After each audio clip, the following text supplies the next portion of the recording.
Hello everybody. I want to preface this video, much like I preface a lot of my videos, with a disclaimer. First off, this is completely unscripted, I'm just speaking off the top of my head. And secondly, that these is all the things I'm saying here is just my opinion, so please take it as that it is just my opinion. I'm not saying what I say is fact. I feel like that gets often misconstrued in this type of content, or at least the content that I've uploaded the past couple of days, that when you speak in a formulated fashion, that people think that you are saying that your word is law, and that's how all things should be. And keep in mind, this is my opinion. So, you know. And also, I apologize for the frankly really bad playing in the background. I figured Strikers is a little more entertaining to watch than turn based combat in P5R, so I booted up Strikers, something I haven't played in about 2 years, and my gameplay here shows. Any case, let's get to the video. So, uh, as you might know, I have made a Joker versus Giorno video, and I went over what I believe is feats that should scale to Joker, or what I think Death Battle needs to include for things to be accurate. And I've gotten quite a lot of comments, some bringing insight, some bringing opinions, stuff like that. And I gotta say that I am thankful for everybody who was actually respectful, even if you disagreed. I appreciated that very much. It's like I asked, I'm like, hey, just don't be a dick. That's all I ask. And I'll try to respond to you. I haven't gotten back to everybody. If I haven't replied to you, but I did leave like a heart, just know that I did acknowledge your comment. And I did, appreciate that you left it. I also apologize if I'm very burpy. I just ate not too long ago, and I'm just trying to get this video in one shot. I'm recording this the same day that I want to upload it, so that's that. So anyway, enough disclaimers out of the way, and enough not rambling. So based on the comments that I saw and a couple of other things I did on my own research, is that like I said, I don't know a whole lot about JoJo's, and I don't know a whole lot about Giorno's toolkit, other than the fact that he's a stand user. But I know that different stands have different abilities. I'm not I was like, oh, does he have the world, the time stop? I don't know if he does. I think in Death Battles, they released the mini acknowledgments, or the mini parts of the research, before they actually show the whole episode. And I believe he has time stop, but correct me if I'm wrong about that. In any case, this is going to be an interesting matchup for sure, because the more that I learn about Giorno's toolset, the more I'm like, man, this is going to be a very interesting battle on the technical level. It's less about feats and, this person's planet level, this person's star level, this person's outerversal, universal, whatever the hell. And it's more about how their abilities are going to interact. I'm going to assume that Death Battle, similar to their Gojo versus Makima, they're going to just make it a world where Persona users and Stand users can see each other. I don't know if they're going to do that. I'm just going to assume it to make it just get it out of the way. Because how a Joker attack a stand. But whatever. I mean, Joker technically probably would be able to see a stand with third eye, but I don't know if they'd allow that. So it might just be a moot point anyways. So it's, like I said, it's less about feats and more about how their powers are going to stack up against each other. And the more that I learn about Giorno and the stuff that I already know about Joker, is everything I see pretty much points to the fact that if this fight were to actually happen, it would probably be a stalemate. This might be a controversial take, but I'm going to say it. I think that given that how all of their abilities work and react with each other, I think it's just going to be a stalemate. Because the main one that everyone says is, I think it's, I forget what it's called. It's reduction to zero or something like that. How Giorno can basically bounce any attack, and any attacks force back at whoever hits him with it, or hits any of his creatures with it. And it's well, what happens when Joker throws a fire spell at him, and Joker has a persona that's immune to fire damage, or drains it, or repels it? It's especially the repel part. What happens if he throws a fireball? And I can't think of a persona off the top of my head that has repel, since there's so many of them that have different stats. But I'm just gonna say, let's just say Cert repels. I think Cert drains it, but let's just say Cert repels fire instead. What happens when Joker throws a fireball at Giorno? He bounces it back, and then Cert bounces it back. Are they just fucking playing? Are they just playing tennis the whole time while they're actively fighting, and they're just building up attacks, bouncing back and forth until somebody like just can't get hurt, or like somebody eventually takes all the damage. So there's that. And then on top of one thing that I saw is his ability to like hypercharge your senses, and like basically you are experiencing everything in fast time, but in reality your body is normal or slow in comparison to you, because it's like your senses are so heightened that you're moving faster than your body can perceive and react, or something like that. So, I mean, everything about that points to it being kind of similar to a status ailment, and with use of detox, Joker can just cleanse himself fairly often. Detox in and of itself, if you play Persona 5 Royal, pops quite frequently. I want to say it's like an 80% chance every time it gets hit. I don't know the actual math, but I've played Persona 5 Royal about 4 times all the way through, and almost every time I got hit with an ailment, Joker cleanses it almost instantly. So there's that.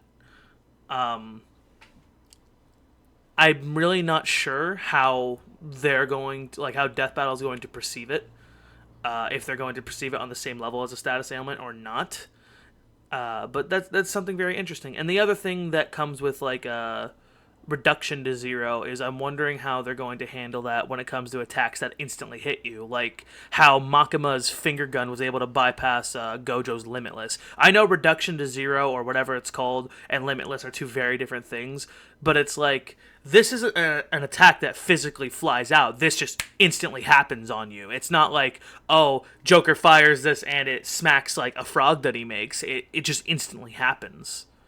So that's going to be very interesting. Like I said, how they handle things is going to be interesting.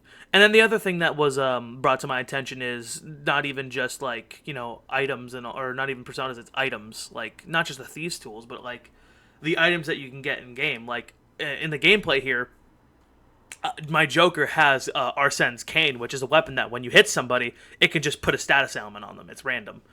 And then, like, there's other things that you can get in the Persona games, like the Omnipotent Orb and the Divine Pillar, stuff like that. I don't think Divine Pillar would be a good choice, considering all it does is give you Firm Stance, which is you can't dodge attacks, but all attacks are halved. So that's probably not a smart thing to equip. Even gameplay-wise, that's really, like, as a player, that's not really something you ever want to have unless you have a full Repel build, because then things can't miss you. Or I guess when you have a Repel build, things hit you anyway. But that's besides the point. But the Omnipotent Orb giving you immunity to all damage, with the exception of Almighty, is interesting. So that's the other thing, is how they're going to handle Almighty damage, since Almighty is non-elemental magic, or I think it's just magic that bypasses all resistances. I would have to double check on that, but in the games, Almighty damage is treated as something that's basically unavoidable.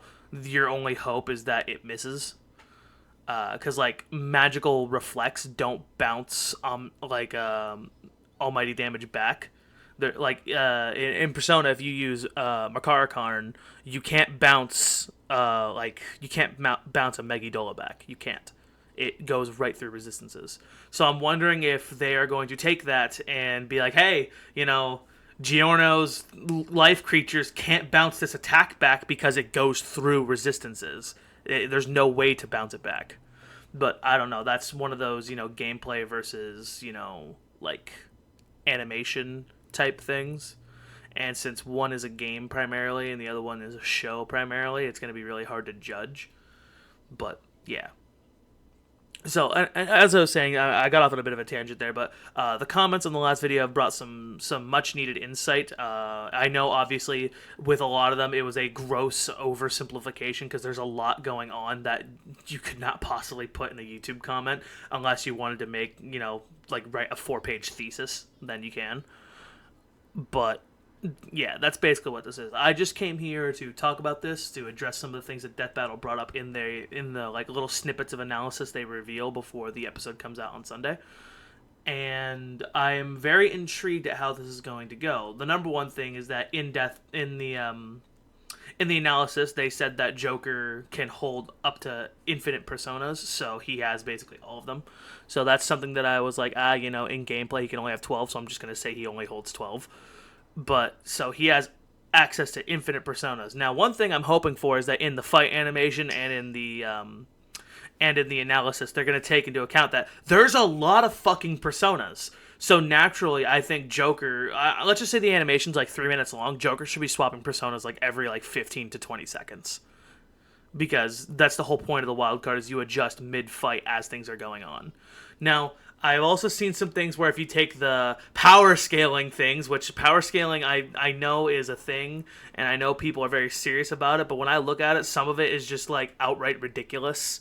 They'll say, oh, this character is this level, when it's like, bro, that character can't just blow up planets at the flick of a finger. The author just wanted that character to like punch away a meteor because it looks cool. That's all it is. I think that was with Jolene. I forget who it was, but somebody like just punched away a meteor, and they're like, "Oh my god, they're this strong." And I'm like, "Bro, fucking police officers were beating them up just a fucking minute ago." But I don't know. That's the power scaling side. I don't get into that. I more or less just state feats. I don't do the math. I don't look at the power scaling. This is just things that I think should be taken into consideration and things that are consistent. So that's the number one thing that's always the takeaway, is I am looking for consistency. I am not, N-O-T, not looking to have my bias affirmed. That's not what I'm here for. I value consistency and honesty. If you're going to get one fight wrong, how can you ever be, how can you ever be promised to ever get a fight correct? Or trusted to ever get a fight correct? You can't. So, yeah. That's where it comes in. I've seen a lot of people getting really upset. There was somebody that left a couple of comments on the video, and I've tried reasoning with them, but they were just being unreasonable and being kind of a dick. So I ended up just removing their comments, and that's something that I want to say, is that like, if you're going to be constructive, that's fair. You can disagree with me, you can say I'm wrong, but if you back up your points fairly and try to be honest, I'm going to respect that, as I would hope anybody would respect my opinion the same way. It's like, if you can disagree with me, but I would hope that you're not just going to be a douchebag and dismiss all my points because no, blah, blah, blah, I think you're wrong, end of story, you're biased and nitpicking, bye-bye, I win.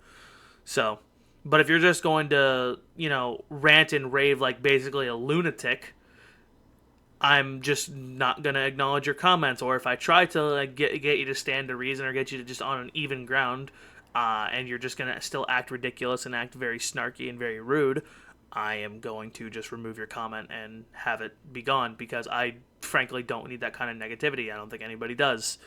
I am not here to spread negativity. I'm not here to make people angry. I'm simply here to talk. And that's all I wanted to do, is have a discussion. This is two characters that I think are really awesome. I've never watched JoJo's, but I probably will at some point. And I think JoJo's looks really cool. I think all the different powers and stands and how they act is going to be awesome. And I'm really hoping that overall that this is a good episode. Because one thing I neglected to bring up in my Bardock vs. Omni-Man video, other than the fact that they got their research, in my opinion, completely incorrect when it comes to certain feats, and the outcome of the fight, it was otherwise a fucking banger. The animation was fantastic. Devil Artemis absolutely killed it. Brandon Yates absolutely killed it with Solid State Invincible. The writing was really good for the whole episode. I loved like the different animations for the research. I thought it was very visually a spectacle, and I thought some of the jokes were pretty good, but overall, I think it told a very good narrative. I think it was a very solid episode, and I definitely find myself rewatching it, even if I don't like the desired outcome in the research. But that's just me. Otherwise, I can still recognize things that I like. Another example of things that I like, despite the fact that I don't like the outcome is Goku versus Superman. I like Goku more than Superman, so naturally I'm going to want Goku to win, but I can accept that he lost. And I still think that Goku vs. Superman as a whole, just because it doesn't have the outcome that I want, is still a fantastic episode. Probably one of their best, if not their best, at least in my opinion.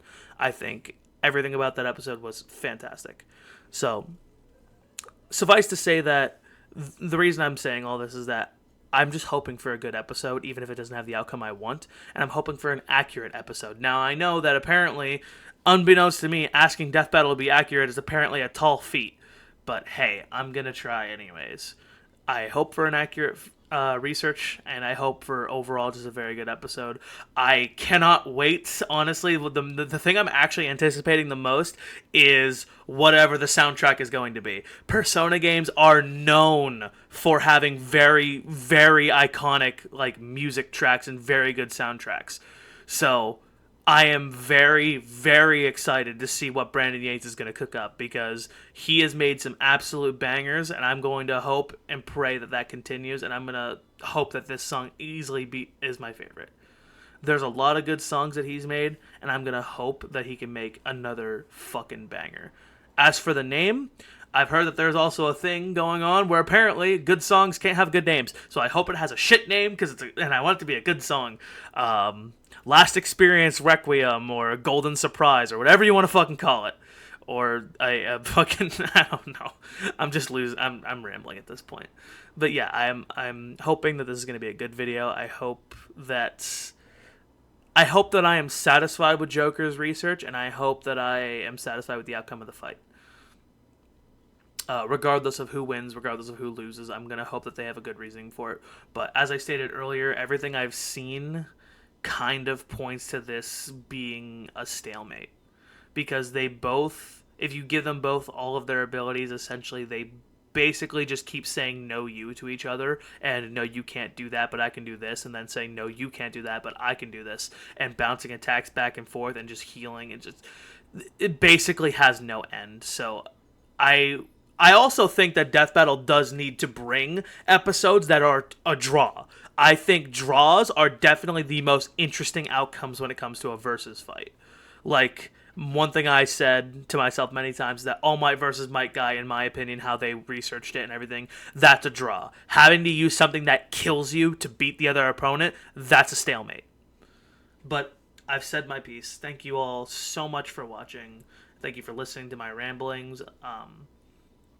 I hope you are as excited as I am, and once again, I hope everybody is very nice in the comments, or at the very least is respectful. I'm going to hope that this death battle is going to be great. I'm not, NOT, not going to do a live reaction of it, because I don't steal content. I will, however, end up doing a like a short review and looking at it. If they get things right, I'm going to be very happy. If they get things incorrect or inaccurate, I'm going to be very upset. But I won't have to pick and choose my feats and gameplay clips, because my video already has them in it. So, yeah. I hope that this episode pleases me, and I'm also excited to see what the next one is, because I found out that they are going out of order of the episodes we already know about. They did not announce Joker versus Giorno during the fundraiser, but it's happening. So I'm kind of hoping that the next episode that comes out is it's probably going to be Dr. Eggman versus Bowser, because they're doing the 4 that they had ready first. But after that, who knows, man? Maybe we'll get Maka versus Ruby. Now that'll be a great one. But that's enough of me saying my piece. I hope you guys had a good time. I hope you enjoyed this video. Talk to me in the comments. Be nice about it. And hey, be reasonable. Alright, my name's Gogo, and I'll see you later.